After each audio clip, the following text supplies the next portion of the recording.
Hey, everybody, this is Scott, the host of the Sunday Morning Coffee Podcast. I would like to invite you to support the show through our Patreon page at patreon.com/smcpod.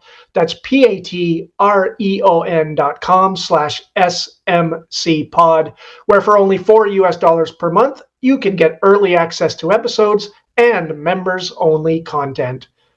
Once again, that's patreon.com/smcpod, and I thank you for your support. All right, Paul Summers, thank you very much for joining me today. I appreciate your time, and I've been looking forward to this conversation with you. Well, Scott, thank you very much for having me on.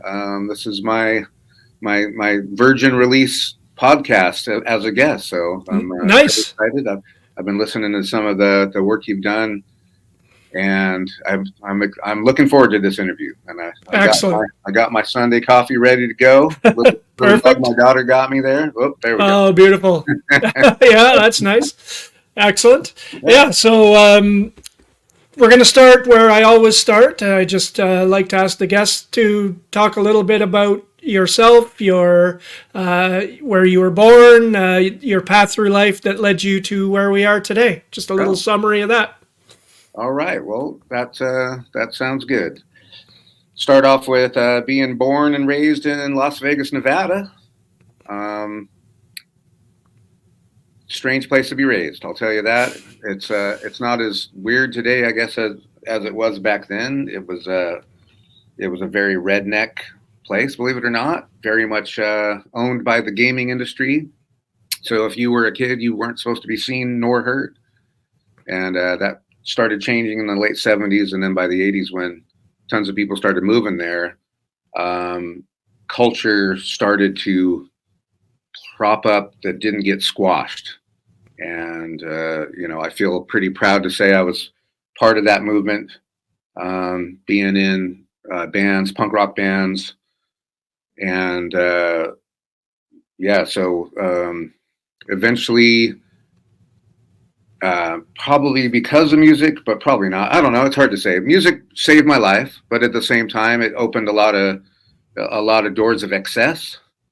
And by the 90s, I had a bona fide drug problem and alcohol problem. And I did the same thing a lot of addicts and alcoholics do. Is I thought, well, if I just leave Vegas, I'll be fine. And I moved up to the Portland area.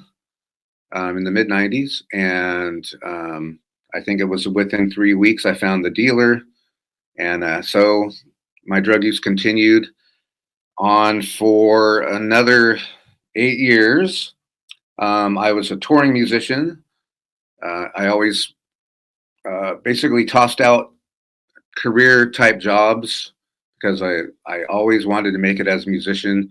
My very first concert was Queen and News of the World tour, and when I saw them live, I was just, man, that's what I want to be. That's what I want to do. I was just so like seduced by Freddie Mercury and Brian May on the guitar, and so chased it. I've put out CDs, toured the country, played with a lot of big name acts, and shared the stage at some big places, and not arenas, venues. And it was kind of all coming to a crash. I became less and less reliable, accountable. And then I met a young woman. She was 20 when I met her. We had a kid, and I started to kind of get it together, but I kind of started to not get it together. My drug use got worse, became an opioid addiction at that point, and she was an addict also. So it's a wonder we didn't get our daughter taken away from us, but we were very close to being homeless. And one day I had a temp job that they did a pee test, and they saw the opiates in my pee, and they're like, well, I don't think the employer cares. We'll hire you anyway. And so I had a temp job, and yeah, we were very close to being kicked out of the apartment. Like we had a house and everything. We had really tried to like be those upstanding parents, and the addiction just came and, you know, destroyed our marriage and our ability to parent well, our ability to be hired and employable, or we destroyed it, you know, using drugs. And came home from my temp job one day, and my apartment was empty. My wife at the time and daughter were gone. I got a phone call, and it was my daughter's mom, and she said,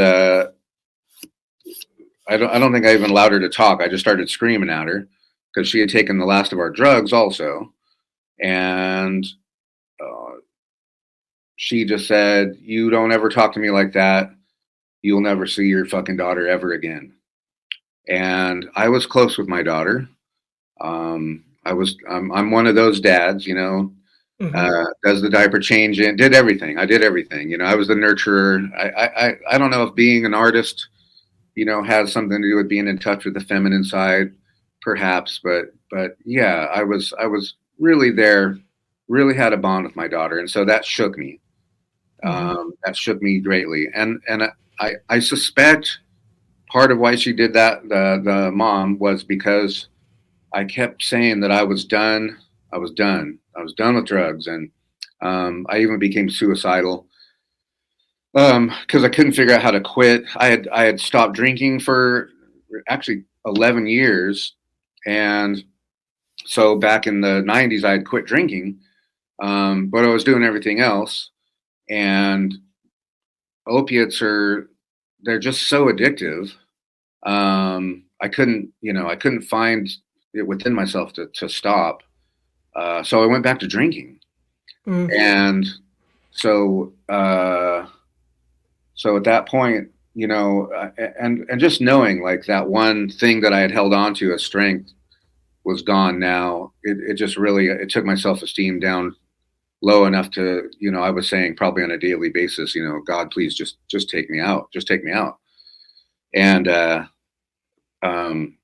and then I came home from work, daughter was gone, and that was my big, that was, you know, probably the biggest moment of my life. Your come to Jesus moment, so to speak. Yeah, it definitely was. In the beginning, I just thought if I stay clean long enough to get her back, then I can go back to using.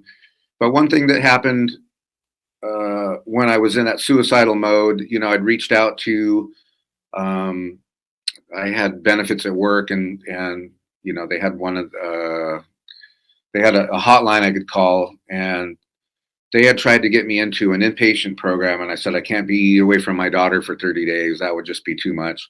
There's a lot of denial in when you're steeped in the addiction, and definitely have found over the years we use our kids as reasons to keep getting loaded, believe it or not. And they had introduced me. They let me do an outpatient, but they had introduced me to a 12-step program, and I put together about, I think it was 64 days clean, about a year before this event took place, the come to Jesus moment, as you said, Scott. And I was happy. I felt in the 12-step program I had found people that I could relate to. You might hear a lot from people in addiction that they could be in a stadium and feel completely alone. It's one, you know, and that's the thing, the disease of addiction, it wants to isolate you always. And so that had planted a seed, and that was the first thing I did after my then wife had taken our daughter, is I went to a meeting, and I really committed to learning how to get clean. And I had no idea at that time I would stay clean. I'm kind of telling you the memoir right now a little bit, which I think we'll get to. Yep, judging by your other interviews. Yep, for sure. Yeah, so you know, and that's part of the story, is that was that defining moment, and something within me just gave me the strength to step up.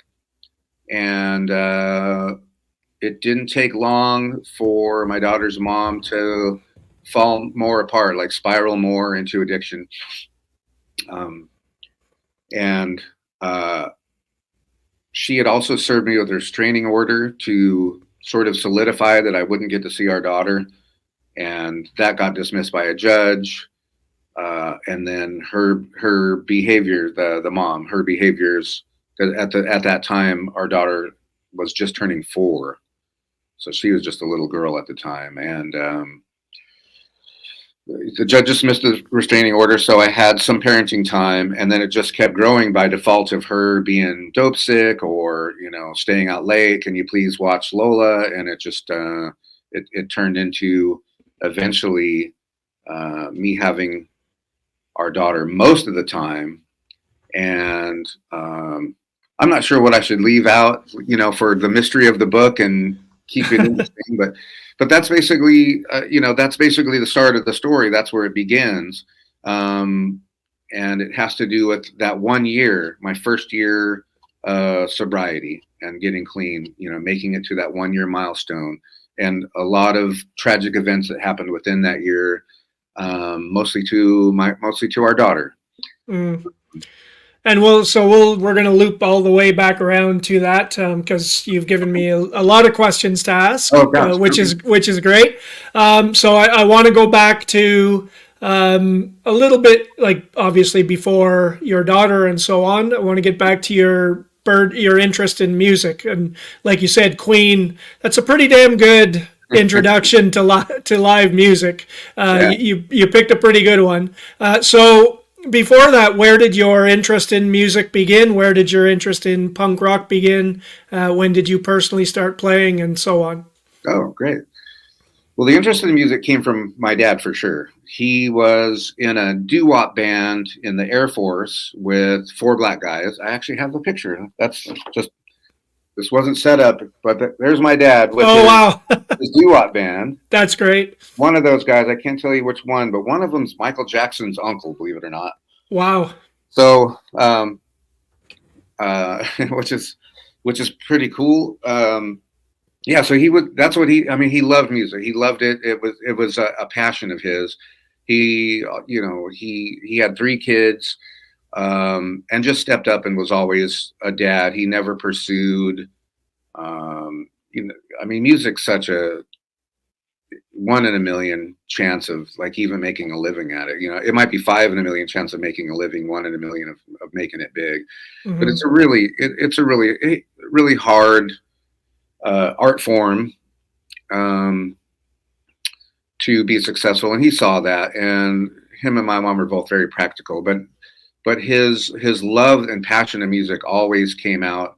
He played piano and he sang. He had one of those voices. I mean, he was intimidating. His voice is so good. I never sang around him. I just thought of something. I loved Elton John when I was a kid. Elton John and Queen, 70s kid. And I recorded myself on a little cassette player singing along with Elton John's Captain Fantastic album. And he found it.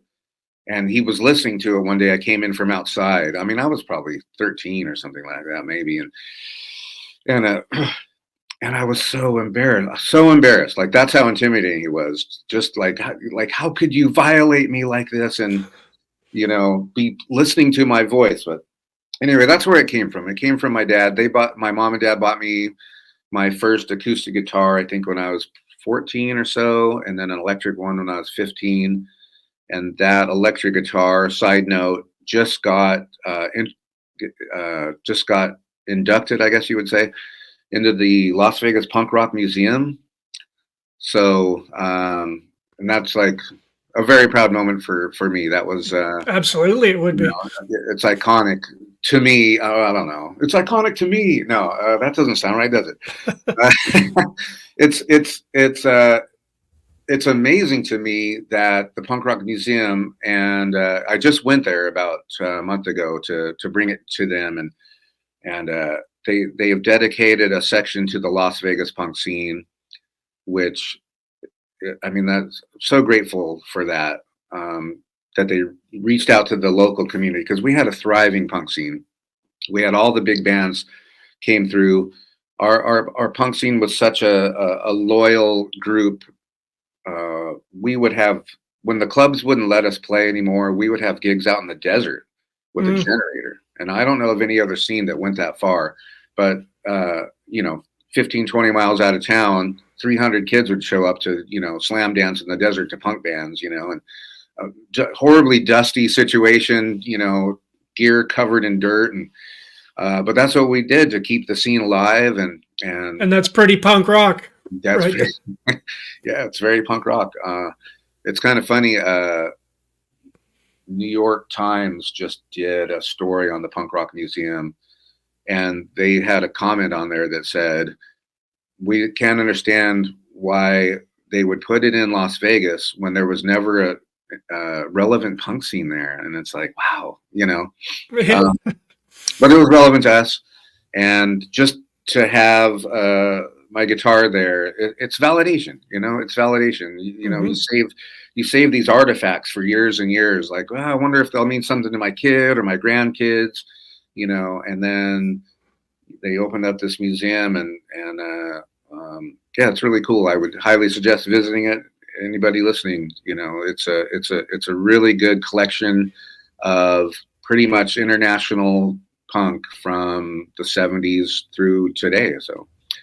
And I've actually, myself, being a big punk rock fan myself, I saw your post about that, which, gave me a whole other avenue of questions to ask you, which is great. Yeah. So, yeah, I was I guess I was maybe 15 or so when I first really started to discover punk.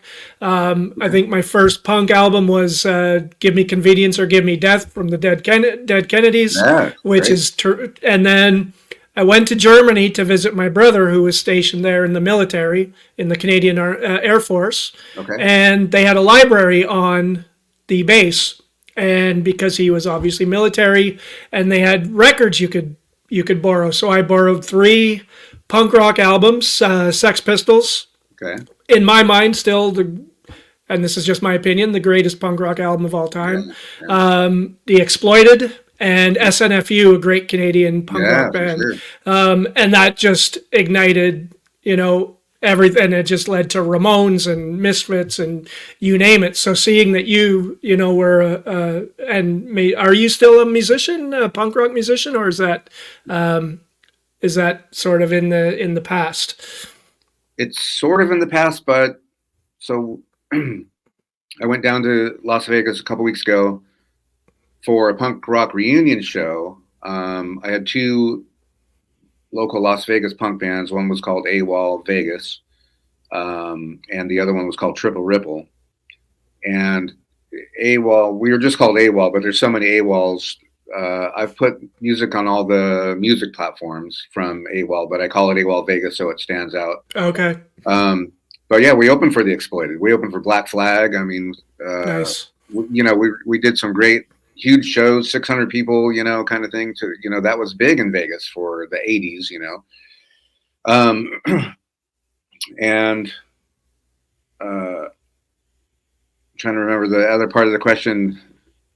Oh, I was just asking, is your punk rock days in the past? And you mentioned the reunion show that you did. So yeah, so they do these from time to time, and there's a lot of our old scene mates are there, and our old punk bands show up, and it's a great time.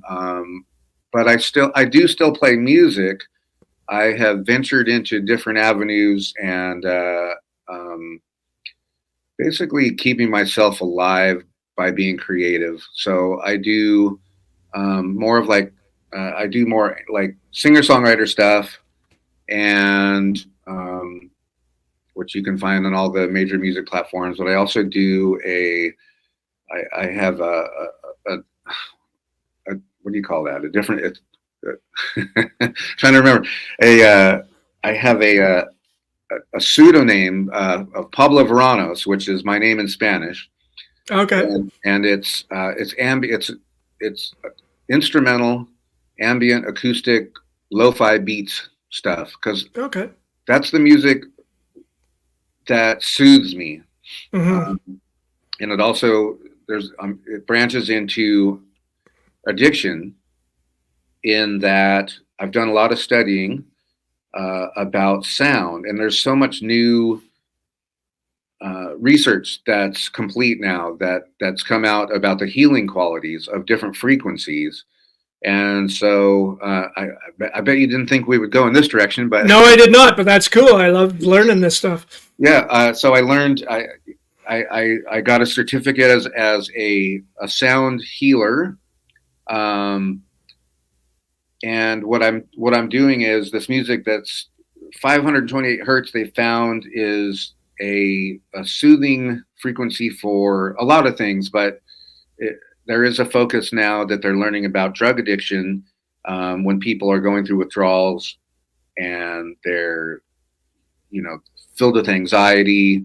This is a calming frequency, so you can actually tune a guitar a certain way and sort of stay in a certain key that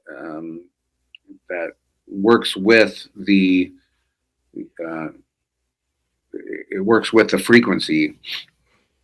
It's hard. I'm at a loss for my words. Entrainment is part of it. It does something to the brain that's a calming and peaceful. It's like serenity. It's like serenity through music, basically. So I've been doing that, and I'm working towards really getting out and touring, doing that. So That's great. yeah. So, who were your earliest punk rock influences when you started, and who were the bands that you started listening to first? Oh, absolutely. And I will go back just a little bit. I started with a punk band, or I'm sorry, with a rock, sort of a rock, like a mix of rock and punk.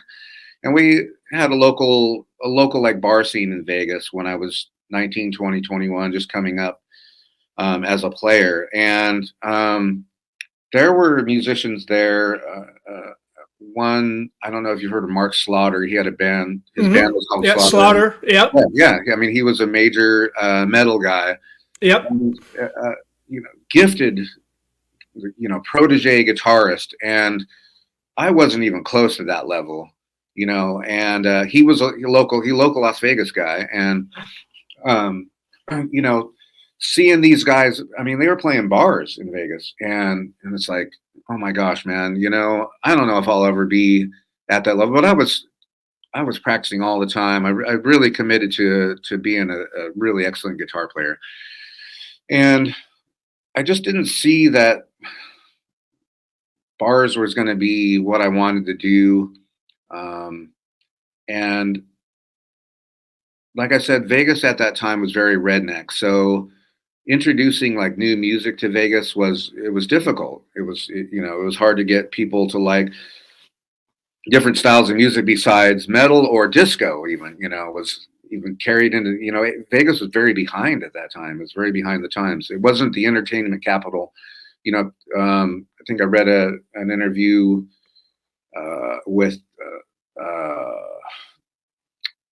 Mitch Ryder, the Mm-hmm. Detroit Reels, and he said Vegas is where you go to die. I'll never play Vegas. Where artists go to die, and at the time that was the truth. I mean, that was where the older people would go to Vegas to play the Rat Pack stuff. And anyway, and so we would go to me and a friend of mine, Mark Huff. We would go to San Francisco a lot and hear bands like the Dead Kennedys and stuff like that, and we sort of bring back you know this is the next music coming. We'd go to LA all the time because Vegas is close to LA, and then one night I saw Black Flag at the Stone in San Francisco, which is a pretty good sized club. Was that when with Rollins as Yeah, frontman, oh or yeah, yeah? with Yeah. Rollins, Kira on the bass, and Bill Stevens on the drums. And I was like, this is what I want to do, because Greg Ginn, the guitar player of Black Flag, unorthodox, shredding. You can listen to a Black Flag album and go, oh, he's probably just like winging it or whatever, but he plays the same stuff live. And I'm just like, this is he doesn't like stay in a key. There's nobody who plays like him. And being, a little bit above average guitar player, I was like, that's what I want to do. And that's when I got back to town and formed the band AWOL. And yeah, but that was it. It was like seeing Black Flag. I definitely liked the Ramones and the Sex Pistols early on. I think Dead Kennedys was probably my favorite band for a while. I was also very much into the Cramps. Mm. Still am that psychobilly stuff. It's just. But yeah, those are like the early influences for sure. And so, just speaking of Rollins a little bit, he's another one who has made pretty much a 180-degree turn in his career. Obviously, being huge in Black Flag, obviously one of the best known punk bands ever. Yeah. And now he's transitioned that into his spoken word career, into being an author, into being a radio show host. So that kind of reminds me a little bit of, your transition into what you're doing musically now. Just because you start out in one genre or one style doesn't mean that that's going to be where that path necessarily takes you for the rest of your life. True. Yeah. And that's I think I can't say I'm a big fan of Rollins now. He actually bagged on Vegas a lot when we opened up for them, and he had a lot of negative stuff to say about Vegas, but he's more of he seems, I don't know. I mean, I'll always respect him for sure. He seems like more of a like just celebrity figure, I guess, and punk rock kind of wasn't that. But I don't know. I don't know about the purity of punk rock. I mean, yeah. What I was going to say though is, but I applaud him also because it's about growth. It's hard to watch certain people that are still doing the same thing their entire lives. I don't understand how they can. Although I respect that too, because I'm sure it takes a certain amount of discipline and,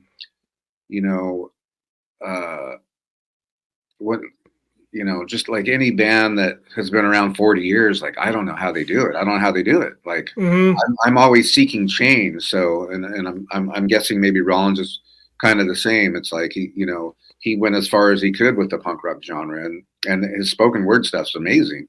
It was definitely really unique when he first started doing it too, and so, yeah, I mean, but thanks for making that comparison, because that's kind of cool.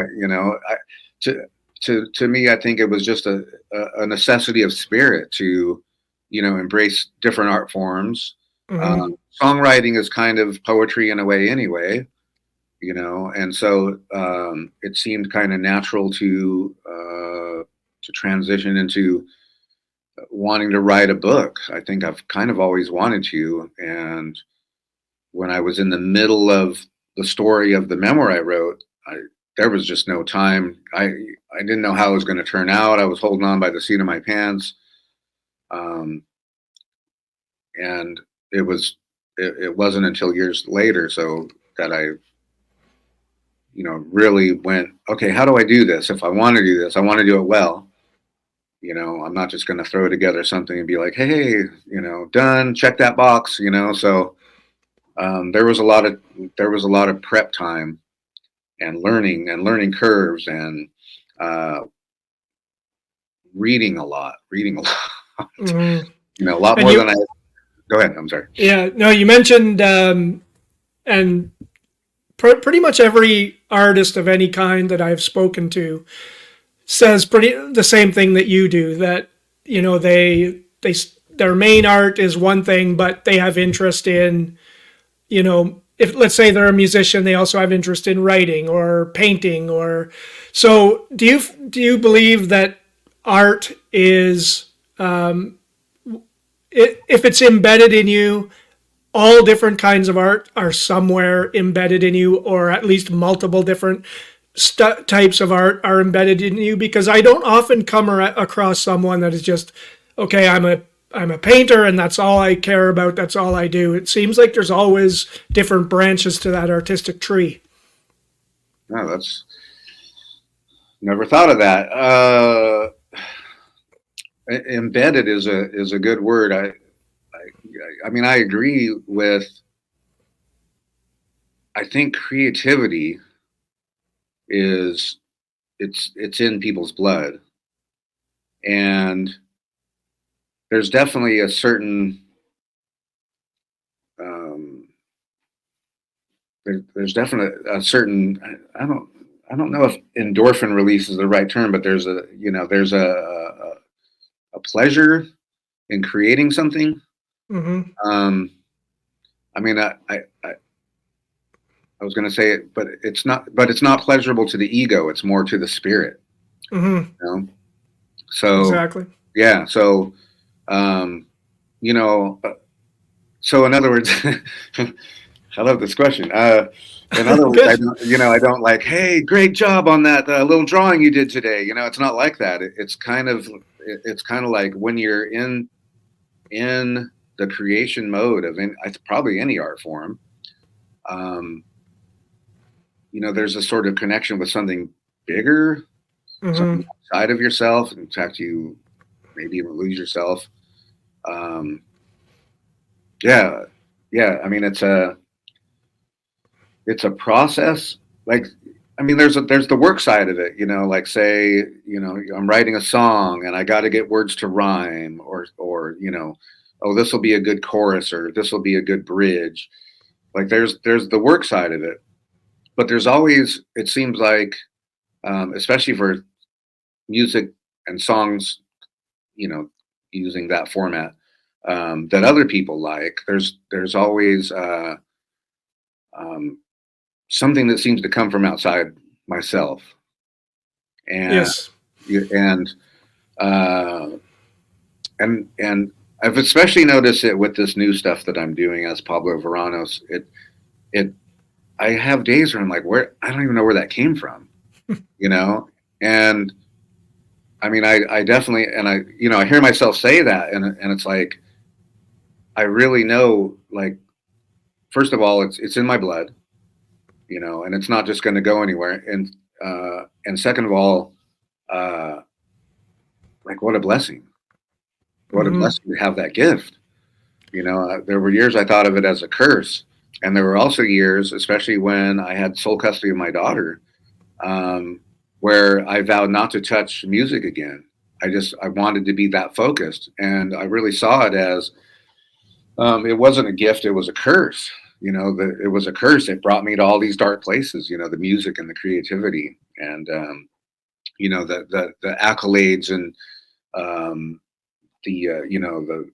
the sort of the worship. I don't know. I wouldn't say I was ever worshipped, but um,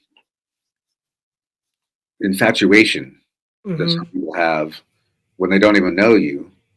And I was a person that took advantage of that, and that's not who I am today. So there were years where it's just like, I need to be away from all this and just focus on being a dad and being a recovering dad.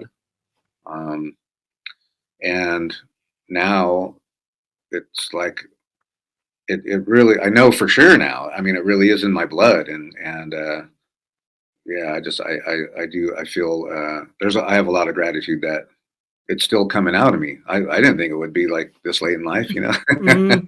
but I don't know how long I'll live either. So, could be a And while. well, let's hope. Let's hope Let's it's a hope. Yeah. long and happy and healthy life. Absolutely. Let's get back to the addiction side of things. And you Okay. said something earlier that I wanted to loop back around to. You said that the punk rock, being in a band, opened up opportunities. Let's call it. Yeah. To get into that kind of lifestyle. Now, looking back on it today, do you feel that punk rock lifestyle was what got you into the, let's call it, the addiction lifestyle, or do you maybe feel that that was already somewhere inside of you and the punk rock lifestyle was just the door that opened to let you jump in? Yeah, I could say with certainty it was already in me. My my understanding of addiction is under the umbrella of it's a disease. Um, it runs in families, and I could say for sure, like I have the disease of addiction. So punk rock and music in general, as a performer, it just opened more doors to excesses. You know, Hmm. I don't know. I don't know if the disease was a catalyst to playing music, but possibly. I mean, it's kind of funny when I go back to Vegas, because I live up here in the Portland, Vancouver area now. Um, is I see firsthand like how much indulgence is like promoted in Vegas. Indulgence in women and gaming and fast cars and being crazy and and candy. Bringing my daughter there, and my daughter is she has type 1 diabetes, and and her like, oh my God, candy everywhere. I'm like, oh no, this town, it's like, give me more of everything you got, and then give me some more after that. And so Which yeah, is that's an interesting sort of parallel to yourself then. You're in Vegas. Oh, look at all the candy that I can make available to myself. It's yeah, almost the same thing, but it obviously a different candy. Let's yeah, call it. Yeah. yes, yes. Now you moved to the Pacific Northwest, and like you mentioned, you thought if I get away from Vegas, this is going to help me get past my addiction and so on. How long into that move did you realize, it's not, has nothing to do with the place, it's me? Because I think a lot of us try to, when we have a certain problem, whether it be addiction or anxiety, we think a change of scenery is going to be the thing that changes everything, when, that may help, but it's not everything. So how long did it take you to realize there's more to this than just where I was living? I'm not sure how long that took. I, I probably suspected it, um, but I think like I want to talk about the disease of addiction, but I'm not sure how much I should go into it because I'm not an expert at it for sure. And um, um, but just my belief structure is that the disease, some of the inherent parts of it are denial. So I probably suspected it, but it wasn't until I got clean that I was like, oh yeah, I did that geographical thing. Like a lot of addicts do that. A lot of alcoholics do that. They just think if they do a different job or a different spouse or lover uh, or place, that their problem won't follow them, and it just does. Like I said, I found the dealer within 3 weeks of moving up here, and I I don't know why it didn't dawn on. I mean, it probably did. I probably went, oh wait, I'm doing that same behavior that I left like all my friends and family for. But anyway, I can probably do this. I mean, it was years before I realized that I had those thoughts, and I compartmentalized them off somewhere. And you can't, another misconception, I think, in a lot of cases is that what you just said, I can do this on Yeah, my own. yeah, And I oh, yeah, think, and it's, I've never had addiction issues, but I can, I have things about myself that I think, yeah, I'll deal with that.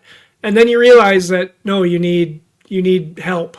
yeah. And that's a big thing. And like you said, you went to that meeting, you found that community. So how important is that? And do you still attend meetings? And how important is that community?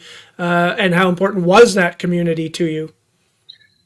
Well, thank you for asking that question, because it's a really big, it's a deeply meaningful question right now. Um, that I would say that community saved my life.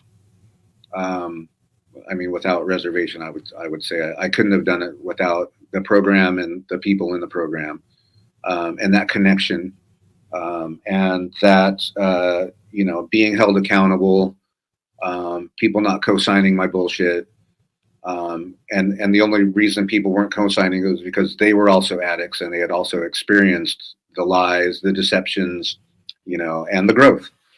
And so that community, yeah, I think it was about 2 years ago. I think when COVID was really, putting everybody in isolation, basically, uh, was I mean, I wasn't really taking much part in as much social media before that. Maybe a year, like 2018 or so, I got into social media. Probably more or less to see what my daughter was being spending so much time on. And But around the COVID time, you started seeing a lot of negative comments towards 12-step programs, um, and it's 12-step programs are, they're geared up as anonymous programs, as anonymity. And so to answer your question about, do I still go to meetings?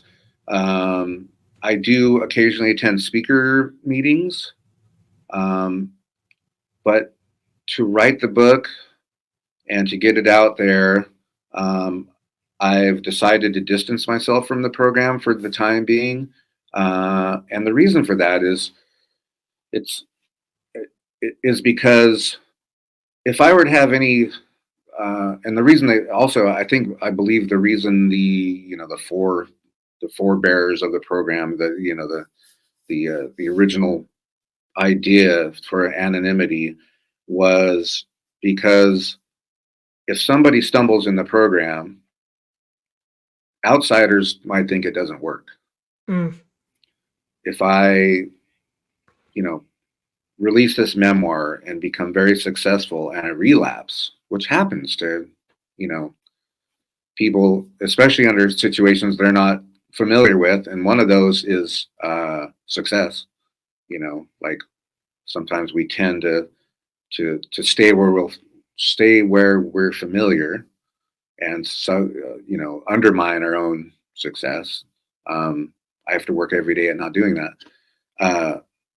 But the reason for me wanting to have some distance is because, yeah, if I were to become successful, or the book becomes successful, and I become this face, if I had, Narcotics Anonymous or Alcoholics Anonymous written all over my memoir, which would be the vehicle to success, and then I relapsed, I mean, how many people would say, "Well, I'm not trying that 12-step program. See that guy?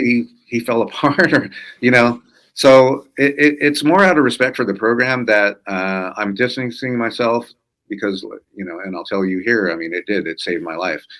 I know there are other ways to achieve it, to achieve sobriety long term, and so I'm definitely not saying there's one way to do this and that's it. I mean, from my own personal experience, I tried moving 1,000 miles away. It didn't work. I tried switching drugs. I really liked alcohol at first, and I quit alcohol because one morning I woke up. Actually, I didn't go to sleep. I was at a bar all night. It was Christmas. I was supposed to be with my family and my then girlfriend's family later that day, and I drank so much. I was sitting at the bar at 6 a.m. because it's Vegas. I'm sitting at the bar. I'm the only one there. 6 a.m. Christmas morning. Bartender's, he's doing his side work. He's like, "Bro, don't you got some family to be with?" And I was like, "Yeah, I guess I should go." And I don't know how I drove, but I was, shouldn't have drove. Shouldn't have drove my car. Go to my family's house with my brother and his wife and their kids and my mom and dad and all this families. And I am throwing up in the bathroom because I'm too drunk. Uh, and then I don't end up making it to my then girlfriend's parents' house, which was a really big deal to her. So that was the day that I quit drinking. Well, within not very long, I'm doing pills, I'm doing psychedelics, um, and then methamphetamine, and just like it just keeps finding its way back. So I know what it's like to substitute drugs when you're trying to quit one, you do some other ones. It didn't work. I always went back to overdoing it. I Hmm. always went back to, I'm not showing up for work today because I'm too high. So it's always a destructive path for me. And yeah, So, and you talked about your now ex-wife earlier. Um, was when you met, at what stage were you, and at what stage was she, addiction wise? Were you both fully engulfed in it? Was one of you at what point, when you guys met, were you both at in your lives? she was at stage 5. I was stage 1. No, I'm just kidding. Uh,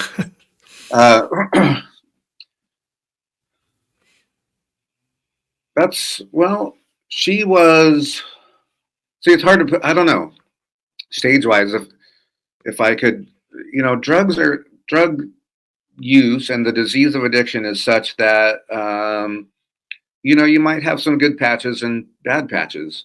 Um, the belief set is that eventually it's always going to be something that takes over. So neither one of us were at that stage. We had different drugs of choice. She more preferred like pot and ecstasy and things like that, and I was more into opiates and speed. Um, so we like different drugs. So it's hard to say. Like she was in this place, um, and I was in this place. I really think a regret I'll take to my grave is that I introduced her to meth, and that became a favorite of hers, and Mm. so that became a big part of her downfall. And so watching that, like it wasn't easy. And Hmm.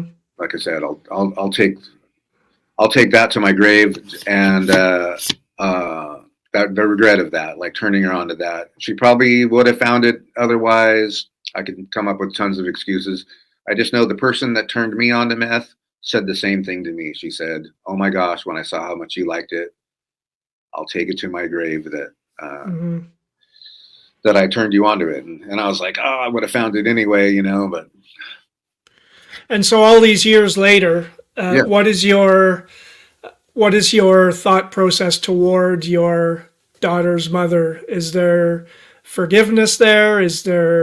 There's obviously understanding because you went through a lot of the same things. Yeah. Is there forgiveness? Is there bitterness? Is there a mix of both? How do you feel about her today?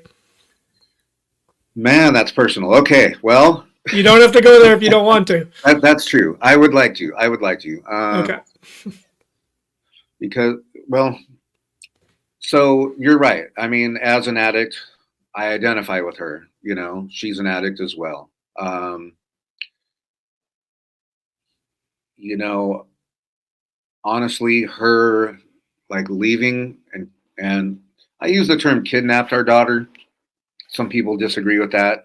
I don't know if that's the right term, but she took our daughter and disappeared without my consent, and that was the impetus for everything that happened. Um, Within a year, I had sole custody of my daughter, or of our daughter. That day that she took her and disappeared, the day that my ex-wife took our daughter and disappeared, that was the best thing that ever happened to me. As painful as it was the only thing that probably, I mean, I'd probably be dead today. I probably would have overdosed long ago, I believe, because I was heading that way. Hmm. So I'm thankful to her for that. And she knows that. I know that she's struggled. She's tried to be in our daughter's life, but she has never been able to maintain any consistent engagement with her own kid. And um, the part that I'm not happy with is how much that hurts my daughter Lola. You know, Hmm. um, that's a pain. I mean, I don't know. I don't know because my parents they stayed married, um, and I don't know what my daughter goes through. I can't fill both roles. I did remarry, and so, but at the worst time, I think you could remarry because. So, real quick side note, I know that's real serious, and I'll just finish that. I don't harbor any ill will towards her. I, you know, I definitely, I still want her to get clean someday. Uh, I think for her sake, the biggest thing she missed out on was being a mom. You know, uh, I know she tried, and yeah, no ill will, no ill will whatsoever. Just prayers a lot still. Hmm. You know, um, And how old is your daughter now? so she's 20 now. And how have you? Obviously, you guys had a close relationship, and presumably still have a close relationship. How difficult was it for you to try to help her understand what was going on with her own mother? Because for a child, obviously, that's incredibly confusing. And 20, let's face it, is an adult, but it's still Yeah, not, you're still not done learning. You're still, so yeah. she's still obviously trying to process everything. What could you do to try to help with that? Ooh, I did everything I could. I read a lot. Now, this is another place where meetings was, invaluable. Like I had a support group of women that were single moms, who would help me as a single dad. Try to talk with her. Um, I tried about everything. Um, to whatever would stick. We would actually like we would pray for her at times because I thought that would bring a sense of peace for my daughter Lola. Like praying for her that she'll be okay. I, I'll never know exactly how she feels about that. I mean, we have discussions. Um, she, oh, I don't know if you ever heard of Dr. Laura. Dr. Laura Schlesinger. She used to, Yes, I do. I yeah. remember that she was was she on TV She or? was on TV at one time, Yes, yes. radio, but before that, she was just a regular syndicated. I don't know if that means just she was just a regular syndicated. No, she had a syndicated program though. That was she would start off the show saying, "I'm my kid's mom," and she was a psychologist. She she actually she actually I mean she was an advocate for kids is what she was. And my original title for the book was "I'm my kid's dad," but because she had influenced me so much, she she would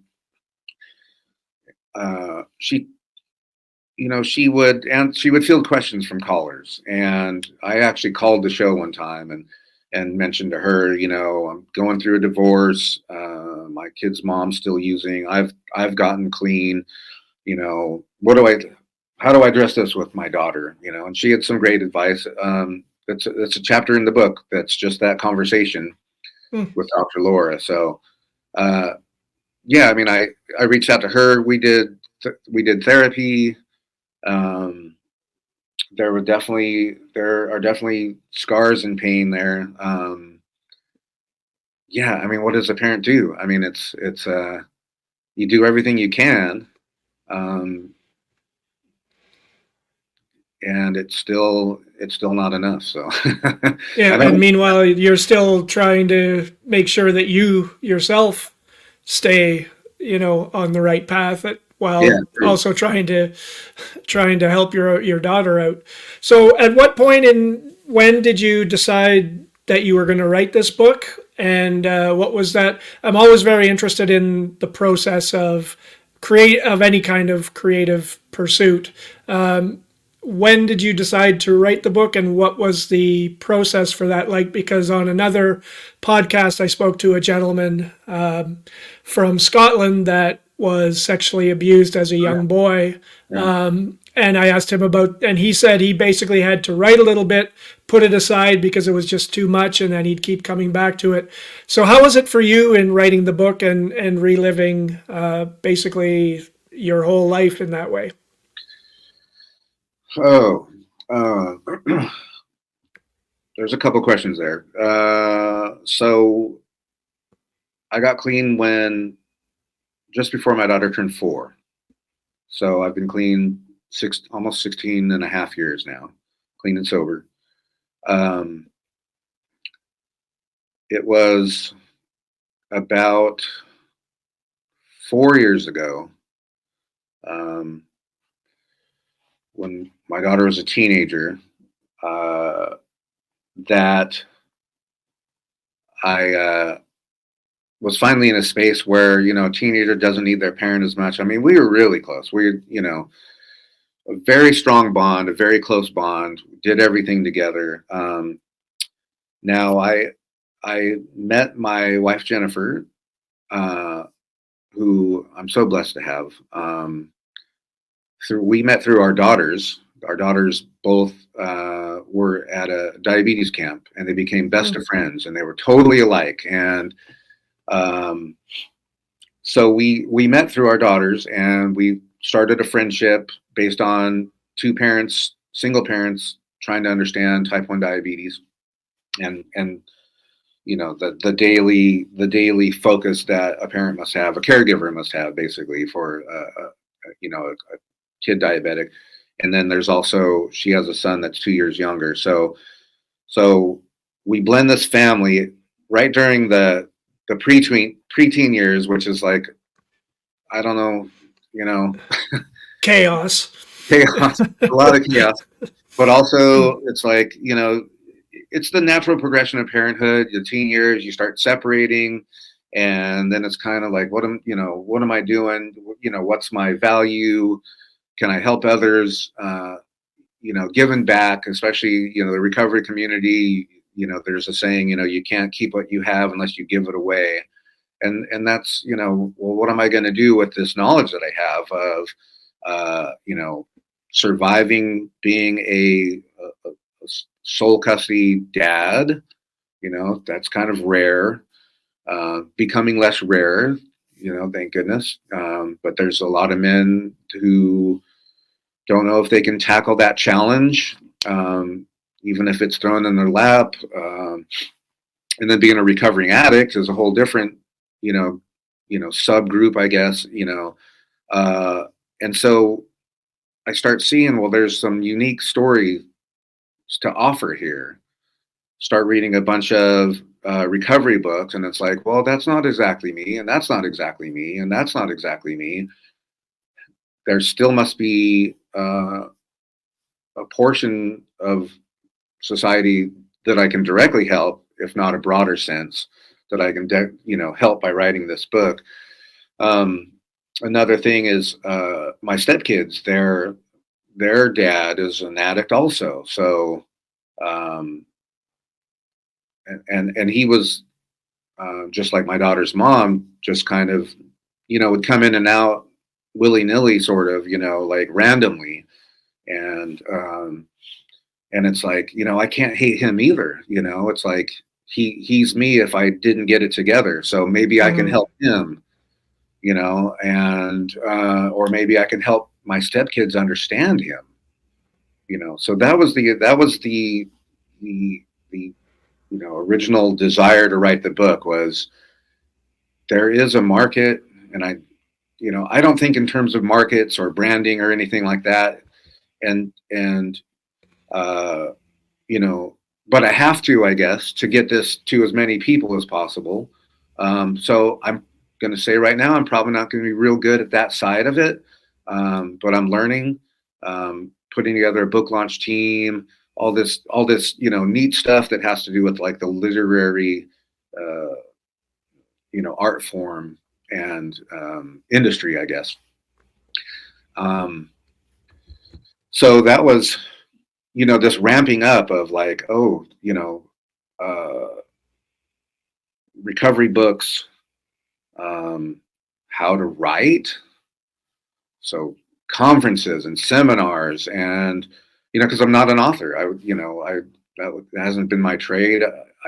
I I full on have that imposter syndrome in the back of my head of like, I read, like an Anne Lamott or someone like that, and I'm just like, oh my gosh, like I can't. There's what? How do people have that gift? I deal with that every time I listen to another podcast. Yeah. Well, you shouldn't, because you're really good, and thank you. Good questions. Yeah, I appreciate that. And maybe I shouldn't. Like there's somebody that's going to ingest my message exactly as it's meant, exactly as I meant it. And those are the people I want to reach. I want to help. Another child of an addict or two addicts understand. What the heck is going on in their head. So that's how I wrote the book. My original way of writing the book was to tell my thoughts. Mm-hmm. I journal all the time, so I had journals to look at. So yeah, I would say a little more than 10 years after I got clean, it was when I started embarking on it. And it just kind of first came out as short stories, not came out to the public, but that's what I started writing, just to bring them to like writers groups. And and I soon found out I have something of an ability to storytell, for sure. The hard part is transferring that into like grammar, because I talk way more freely than I write. And so yeah, big learning process. And then I finished it. I paid a lot of money to have it edited. And then I did the whole querying thing for agents, and rejection. I actually started to feel that there wasn't a market for males anymore. As far as like the memoir market, like women's voices have been set to the side for so long, and it's like they're finally, we're getting exposed to all these great women writers, all these great women, strong, powerful women, and it's like, okay, but I might have something to say in here, maybe I'm doing this at the wrong time. I don't know. I'm a sensitive creature. I'll throw that out there, and it was just got a lot of rejection. And I finally came across I was actually in a writer's group ran by the woman who was publishing the book. So she's a her own, women's business. And, there's a lot of, in my book, there's a lot of, a man feeling kind of targeted for being a male parent. And she really helped me with a lot of that. Like, hey, your readers are probably going to be all female. Maybe you need to tone it down a little bit, And it's like, well, I think people need to know how a man feels, though. Like we, as men, we still don't get to express our feelings. They're probably wrong, but we still need to express them. And, I'm going to go into all sorts of stuff here, but yeah, so, but it's important to me, like expressing myself is important to me. I think that's also why I embraced art. And, because I don't, we have a lot of situations where we don't get to express ourselves, and so art's a great format for that, and for especially writing a book. But yeah, she latched on my story. She liked how it was written, what I had, and we've done. Gosh, it's been about a 9-month, editing process right now. So we're set to launch in January. Excellent. Yeah. And has your daughter read the book? Were you if she has, were you nervous about her reading it? Where does that stand? Because Well, could be a fairly, I'm sure, nerve-wracking thing for you to have her read that. so you really do. You ask these really you got these great questions, man. Oh, so I will go back to when I because you asked when I was writing it. Yeah, there were some really painful reliving, Mm-hmm. really painful. Because my daughter was harmed under her mom's care, and that was how I ended up with custody. The state finally stepped in after I had been to court many times trying to get emergency protective order done.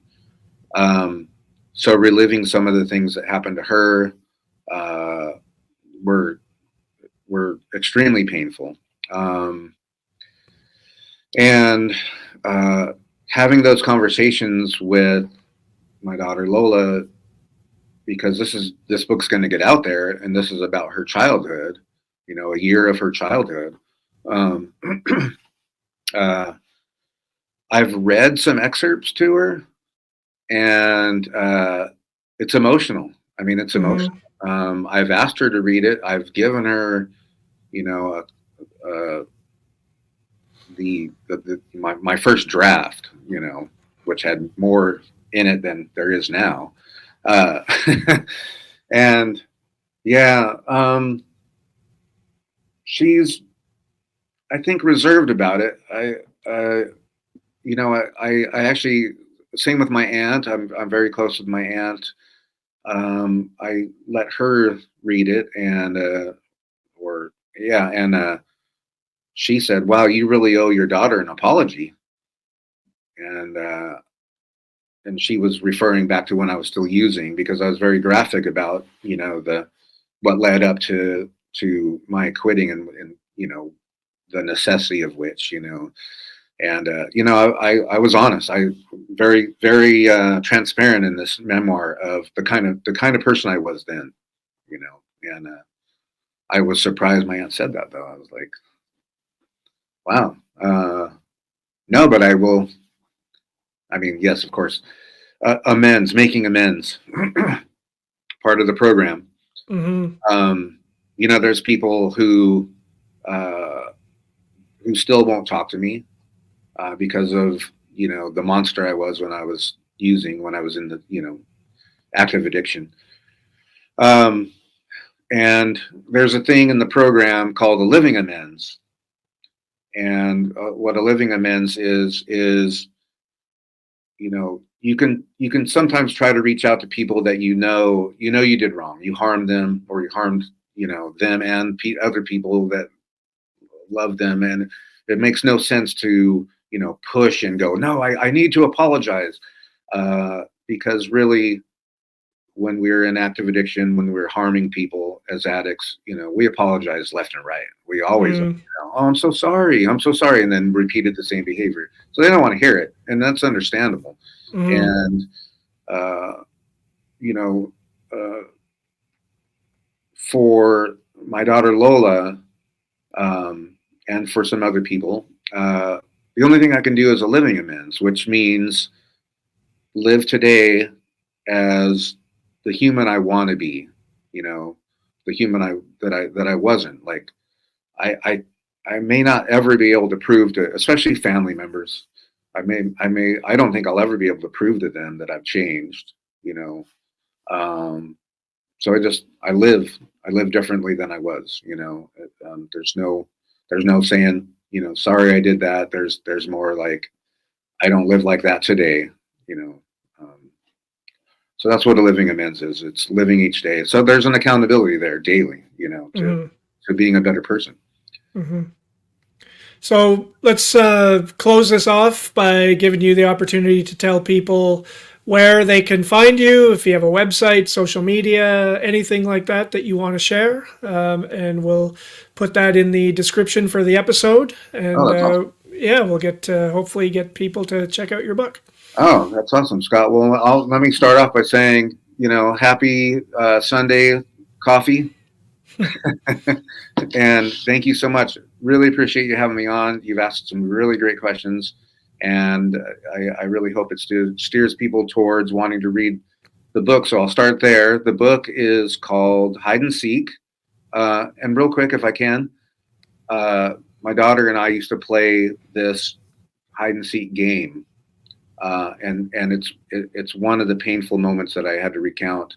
Was the first time my daughter was taken away from me, from her mom.